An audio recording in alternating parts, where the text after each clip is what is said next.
إذا قوم مال حزبي إذا نفعت حزبي زي لم ينكوا تخول لك فرقة أبوي أبو قدلي أبوي أبو قرحي أبوي أبو مستير أبوي أبو شاطر سلام نعهم فتوات سدرارونا لومي بزعبا فتفات قدل تقراي عفتاتي كبر حزب تقراي سراحين تلام قدلات فسامي آلاف قبنات زغنة أبو قدلي أبا نفسي ودبه وحات دقفتان أبوي سبحات نقاغ نواقع سناي فقاركم يخون حق زربا أنا أدمي أبزر كبرلو بوليتيكا تقراي كما أبوي سبحات عزيو استفالي سبايت عزوكن أنا بوليتيكا نسويز مسلني فترانو دفرتو بلحاتو شاتو بوليتيكا نسو كيكونا يترفن أتي بوليتيكان سلطانن عريو فتفيتو فريتو وننسحفونن يزبهاللو قرح سواي ماكيافيلي لوبي بهوة تزهلو توسخي مزنعات غيرو سبحات نقا بعلو حدا مدب بوليتيكا بينو حد هاجر حدا بارت غيرو مسندو يزبل أبوي نسحو لقليفو كماي نقدميت مسألة نمخافلتي مستيرو قدين أرقاون آليو كماي أب زفان بينو ترفا نسيان قبرو نباريرو كماي أب سلوى غزالة دحرموت ملسا أب دحريز نبرو كولانا دباب على مدابريس حزو كماي غزالة سيومن أباين انتموتو نمنتاي ترفا بخمين نمنتاين كتمارخا حزخا نمنتاي حادنة إثيوبيا زبل أجند حيث تملسا بوليتيكاسي ولا نودخا قتيلكا كما يابسلطان تصنحون زحوسيو هايل أب فيدل زختبا حانتي نوح صبغت صحفتي أب محبراو ميديا كتنكساغس رخيويا أبا تحزيلنا قل حكتاتن بوليتيكاوي زوجو من نملعالك كنفتنينا أب زحلفة سالسي نبار تقرلا يا بوي سبحات نقا مس مريماوي تستبهالت ونانيت هورايزن ميديا محدث غيرو نيرو أبت محدث أزيو أزرارابن تخاص حان قداي العلو نغسلي تقارو بشنطار وقي ولو مرشنتي فلاموت تقارل تهاجر تقراي زنبرو جنبار قد لحرنت تقراي ققحات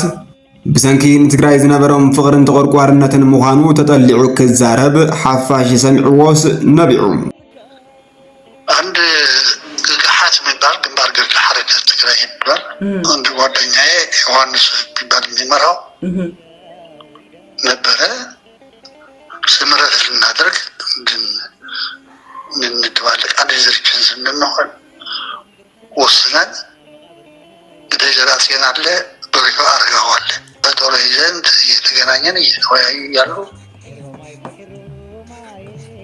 أقواماتشو تلاتاكين شو أمارا شو قوانينو ميودلني علي أمارا يسمنو بتبعي شو أمارا تقتلنا قالوا ولا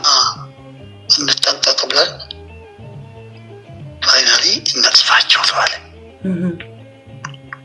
ምንታቸው እንደተበሳቸው ተባለ ተመሳስናቸው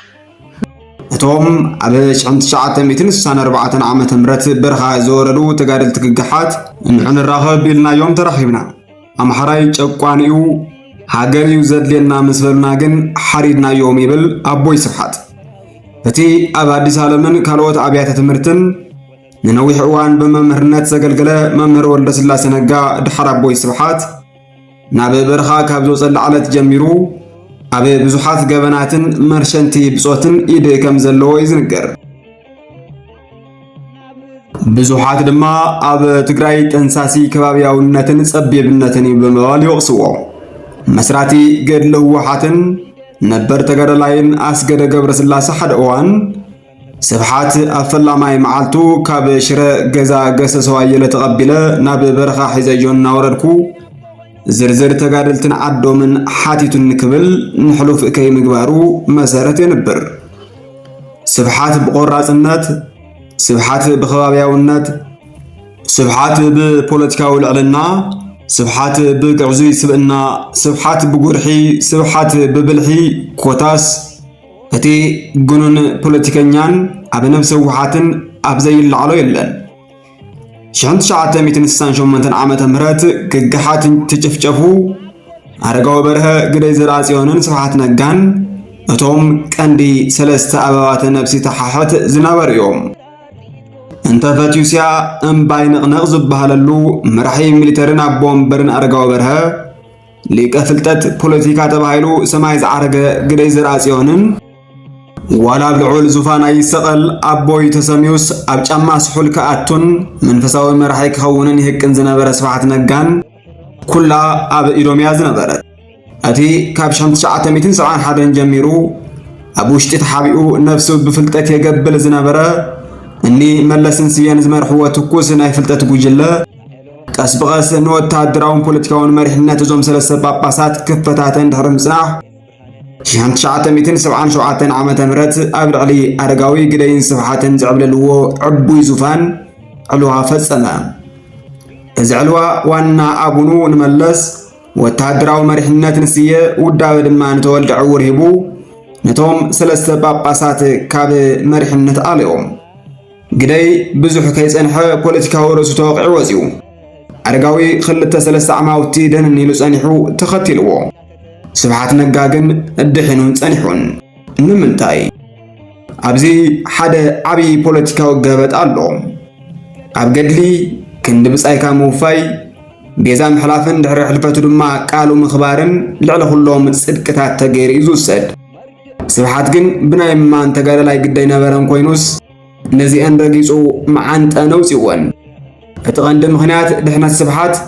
ንብጻዩ ኣረጋዊ በርሀ ኣሕሊፉ ብምሃቡ እዩ ይብልዋቶ ብጾቱ። ካልኦት 4-5 ምኽንያታት እውን ኣይሰኣኑን። ነዚ ጽሑፍ ክበሃል ግን ነታ ንብጻይኻ ሓሊፍካ ምሃብ ትብል ንሓዛ። እዛ ጥበብ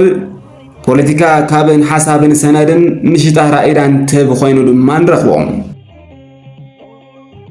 1977 ንማለሊት ሒዙ ዝመፀ መለስ ዝመርሖ ሓይሊ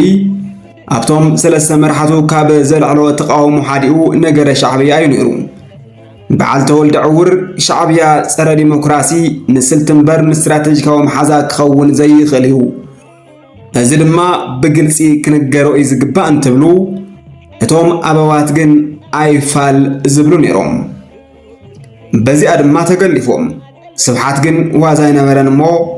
ኣብ ታሕቲ ናብ ዘሎ እግረኛ ሰራዊት ሓደ ምስጢራዊ ፕሮፓጋንዳ በተነ። ኣቦና ስብሓት ምእንተ ዲሞክራስን ገድልን ክብል ንመለስ ስልጣኑ ሕሊፉ ሂብዎ ተባሂሉ ተነጽሐ። ዓመታት ነዊዶም ኣኽራና መሓራ ተሓሊፉ ማእኸል ሃገር ተኣትዩስ ትኩሳት ሰብ ማለሊት ስልጣን ይብጽሓኹም ተባሂሎም ሃገር ክመርሑ ድሕሪ ዓማውቲ ዝተፈርሐ ከይተረፈ ምስ ሻዕብያ ኣብ ሓደገኛ ኩናት ተበፂሑ ኣላፍ ደም ተጋሩ ተዓዲዩስ 1993 ድማ ወግሐ።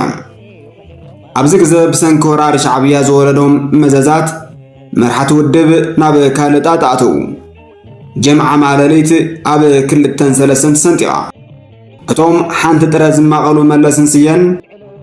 እቶም ካብ ምህሮ ክሳብ ገድሊ ካብ ገድሊ ክሳብ ላዕለዋይ መሪሕነት ዘይተፈላለዩ እቶም ሓዲኦም በጢሕኻ ሓዲኦም ትረኽበሉ ዝበሃሉ መለስን ስየን ኣብ ክልተ ተገሚዖም። መለስ ኮራኹር ሒዙ ተሪፉ። ኩሎም ልሂቃን መሓዝቱ ካልእ ንሱ ዘይደልዮ ኣንጻሩ ዝተለዓለ ውዳበ ፈጢሮም። መለስ በዓል ተወልደ ገብሩ ስየን ዝርከብሉ ኣንጃ ዝበሎም ጉጅለ ንኽወቅዕ ቦናፓርቲዝም ሰሜዮ ርዝን ዝበለ ሓሳብን ሰነድን ሒዙ መጺኡ። ኣብ ሻዕብያ ንዘረዮ ምልስላስ ሲዕቡ ተንበርካኺ ዝብል ስያመ ንዝሃብዎ ብጾቱ ክስዕር ዝኽእለሉ ሰነድ ኮይኑ ይትረኽበን እሞ ድሕሪ 1977 ከምቲ ዝውረየሉ ወሳን ዘይነበረ ስብሓት ነጋ መሊሱ ትርጉም ዘለዎ ሰብ ዝገብር ዕድል ተኸፈተ። ስብሓት ብኣሴስየን መለስን ተበሊጹ ናብ ቅድሚት መጸም። ናብ ካድረታት ህወሓት ፖለቲካ ረብሓን ዓጽመ ስጋናት ተኣታትዩ 1977 ንዝደቆስዎ ሰባት ፋሕጭን ግራሕ ዘብል ስልቲ ዘርጊሑ ሕንኡ ፈደየ። ድሕሪ 93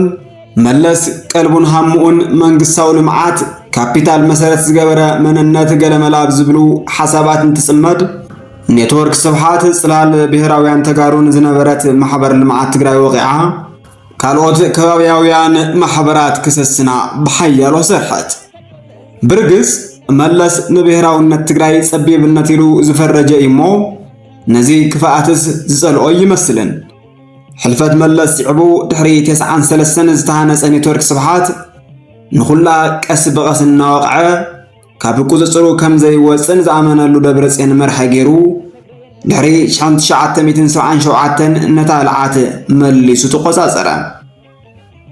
ልዓት ዝተቆፃፀሩ ደቂቃነ ስብሓት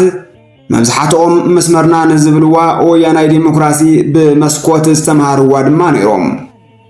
ንባብን ምርምርን ዘይፈቱ ጥልል ዝበል ሓሳብ ዘለዎ ሰነድ ዘየምፅኡ ኩላ ኔትወርክ ኮነት ዘየልምዕ ዘየድሚ ናብ ወገኑ ዝትኩስ ሓደገኛ ሽጠራ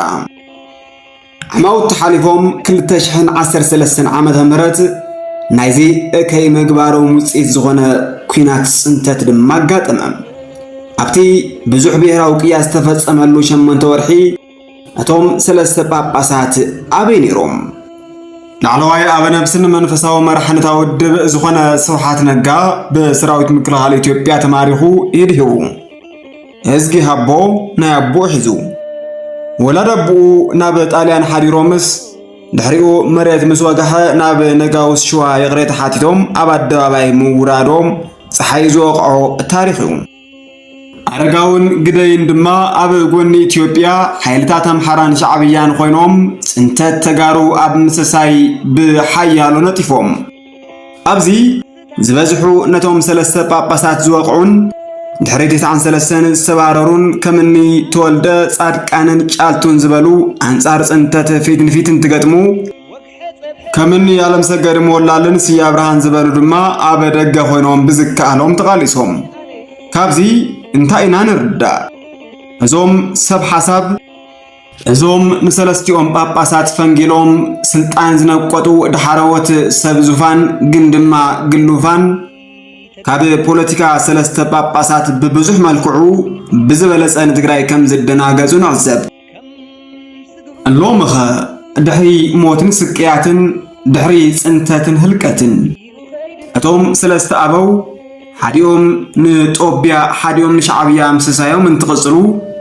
ካብ ናይ 8 ወርሒ አንጻር ፅንተት ዝተገበረ ቃልሲ እቲ ናይ 60 መዓልቲ ኣኼባ ይበልጽ ዝበለ ኣቦይ ስብሓት ፀረ ኣምሓራ ንዝበልዎ ግግሓት ምድምሳሶም ብዘይጣዓሳ ክዛረቡ ሰሚዕና ካብዚ እንታይ ንርዳእ እዚ ሓይሊ ትግራይን ተጋሩን ጉዳይ ክኸውን ከም ዘይኽእል ንዕዘብ ፖለቲካ ዞም ሰባት بسند ወይ برقيق حساب ዝግለጽ እንተይኮነስ ኣብ ሻጥርን ምስ ጸላእት ተጋሩ ኣብ محوارን ከም ዝተመስረተው ንርኢ የመገጠል ሐሳብ የሚያነሱ ባንዳዎቹም አሉ ተልከው ማለት ነው እና ይሄ ከነሱ ከኤርትራም ይመጣል አባይ ትግራይ ታላቅ ትግራይ የሚል እነዚህኛ ምንድነው የምንላቸው ባንዳዎች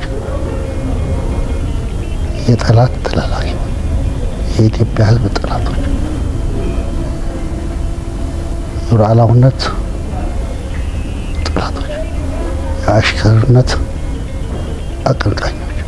استقادل بعل عرر استمهار بعل برعي زناقح كل تقراوي منسي اتا اب ايدو زلا مدحنون ناصنتون تزياق نعوا مفتوح كابزم فتنوم استخلفو يدهن تدعلو عمر وردتو منقد كلكلتو جنايو كبراتن فتواتن سدارورا نلومي ازيك نبل اب قصالي بخال مدلاو كساب نراخب سلام